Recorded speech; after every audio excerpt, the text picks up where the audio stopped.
नमस्कार, मैं डॉक्टर गरिमा मिश्रा, स्त्री और प्रसूति रोग विशेषज्ञ, रेडिएंट हॉस्पिटल रायपुर से।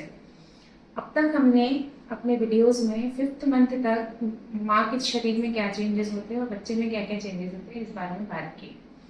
मोस्टली हर महीने में 4 वीक्स हम लेते हैं, कुछ महीनों में 4 वीक्स से ज़्यादा भी होते हैं। इसलिए 21 वीक्स के लास्ट में और जब 22 वीक्स कंप्लीट हो जाता है तो हम 5th मंथ की एंडिंग मानते हैं।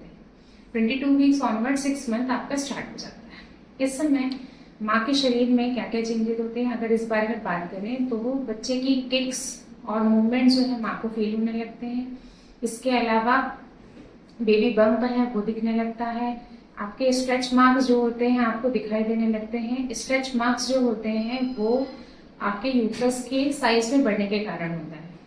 तो स्ट्रेच मार्क्स को अगर आप कम करना चाहते हैं तो प्रेगनेंसी के शुरुआती दिनों से जो स्ट्रेच मार्क्स के लिए अवेलेबल क्रीम्स होती हैं या फिर कोकोनट ऑयल होता है या फिर आपके जो ऑलिव ऑयल होता है उसको रोटेटरी मूवमेंट से दिन में 2 बार पेट पे मालिश करना है, जिससे कि स्ट्रेच मार्क की समस्या कम होती है या फिर बहुत ज़्यादा नहीं दिखाई देती है। अपना प्रोटीन इंटेक आपको हाई रखना है।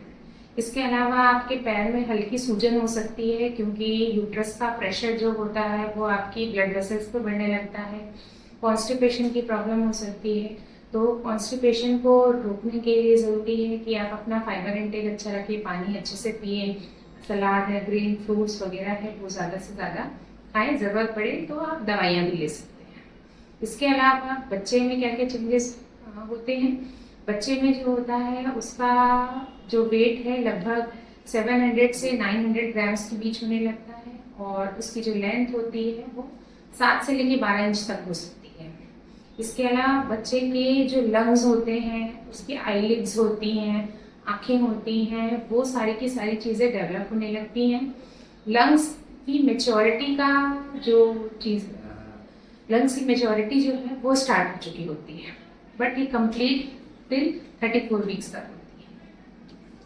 अब हम बात करते हैं कि 6 मंथ में हमको कौन कौन से टेस्ट करने चाहिए। इस कंडीशन में आपको फर्स्ट होता है CBC, जिसको हम बोलते हैं कंप्लीट ब्लड काउंट। इसमें हीमोग्लोबिन जो है कई लोगों का 2nd ट्राइमेस्टर में कम होता है, तो ये डिटेक्ट करने के लिए हम ये टेस्ट करते हैं। दूसरा होता है ग्लूकोज चैलेंज टेस्ट, GCT जो होता है ये जेस्टेशनल डायबिटीज़ को रूल आउट करने के लिए इम्पॉर्टेंट टेस्ट होता है।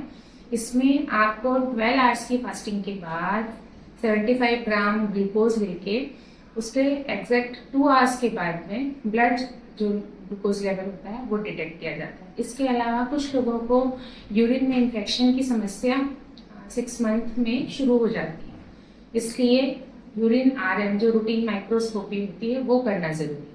ये कुछ टेस्ट होते हैं जो 6 मंथ में कराए जाते हैं।